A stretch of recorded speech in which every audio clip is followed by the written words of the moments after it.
बार फिर से हमारे भोजपुरी खोज इंटरटेनमेंट चैनल में स्वागत है।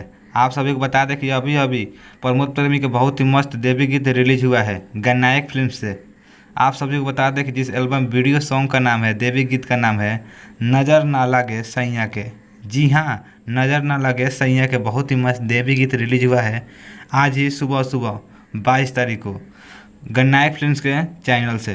तो दोस्तों आप सभी को बता दें जिस गाने को गाए हैं प्रमोद प्रेमी, गीत है विशाल भारती का, संगीत है आर्या शर्मा।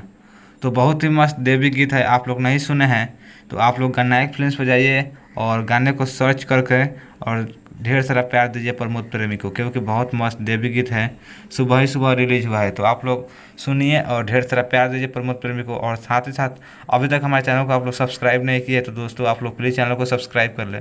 भोजपुरी से रिलेटेड खबर लेके आता रहता हूँ, तो चैनल को सब्सक्राइब कर ले। फिर मिलता हूँ नेक्स्ट वीडियो में कुछ नया खास अपडेट के साथ। तब तक के लिए आप लोग देखते रहिए भोजपुरी खोज इंटरटेनमेंट।